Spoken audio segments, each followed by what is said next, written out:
report on the unprecedented Supreme Court leak rocking the nation. Politico obtaining a draft majority opinion suggesting the High Court is set to strike down Roe versus Wade. Republicans are accusing a liberal law clerk of leaking the document to intimidate justices in order to change the outcome of the ruling. Constitutional law expert Jonathan Turley calls the leak a breach of the most fundamental obligations and traditions of the Supreme Court. Florida Congressman Michael Waltz joins us now. Congressman, good morning to you.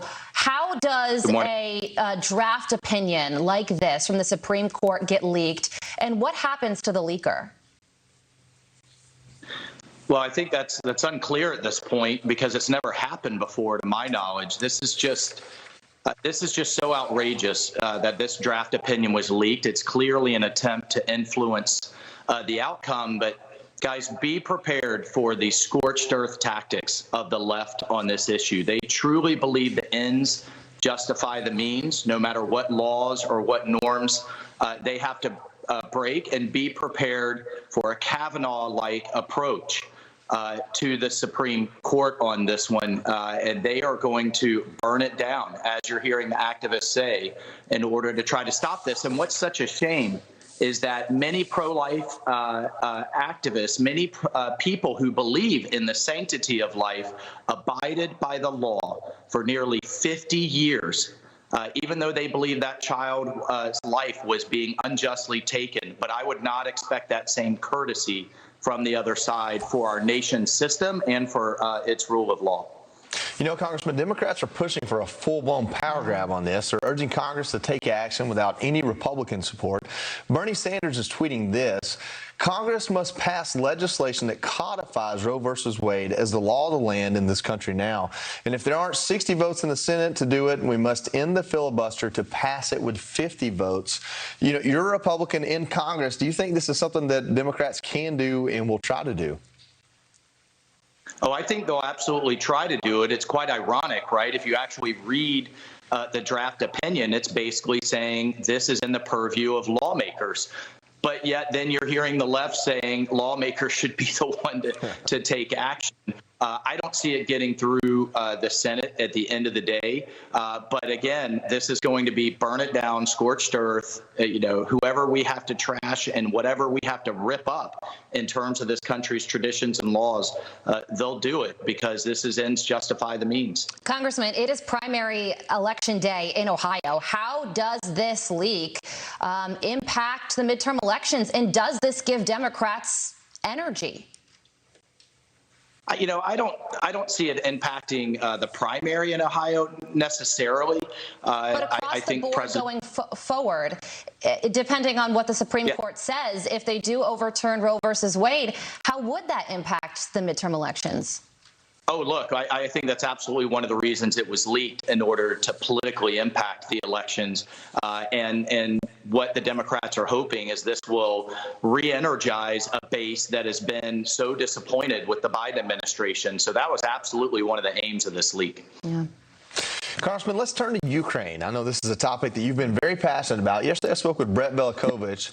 He's a former special operator and intel guy, and he made this shocking allegation. I hope when President Biden visits Lockheed Martin very soon, who are the guys that make the Javelin missile, that somebody asks him who exactly within his administration is blocking the release of Javelin training simulators from going into Ukraine. It's making it so they are less effective in the field, and in some cases even failing on the front lines when being fired. There's a lot to kind of read into there, Congressman. I just want to kind of ask you a little bit more point blank. Is he saying that we are purposefully or somehow in the log train sending not our best equipment or faulty equipment? Do you understand what he's saying, and do you agree with him there? Yeah, so there's multiple components to the Javelin, and I'm hearing from veterans that are on the front lines with Ukrainian special forces as well that sometimes the missile shows up but not the launcher, sometimes the launcher, not the appropriate batteries or systems. And in this case, what he's saying is that the training component isn't showing up. That would make the Ukrainians much more effective. So what you have to understand is when those items go across the border, we are losing all visibility and we're losing chain of custody, and we don't know really where it's going and how effective it is.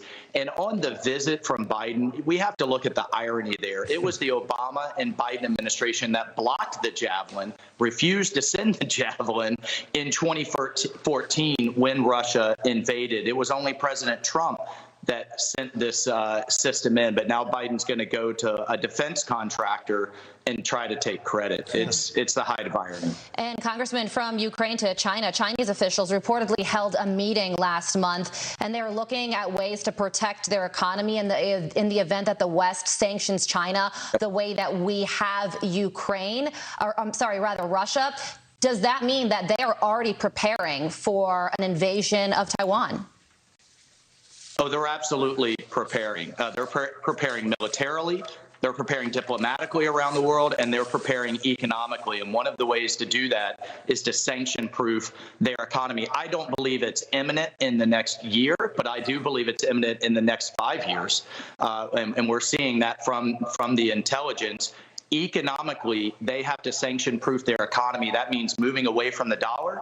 We're seeing that in terms of how they buy their oil. There are reports that they're looking to buy that in the yuan and their currency. They're moving to a digital currency. But the biggest thing they're doing is creating dependencies on China that the rest of the world can't do without. That's why they produce 90% of rare earth minerals. That's why they produce 90% of computer chips, pharmaceuticals, and we can go down the line. We have to bring our supply chains home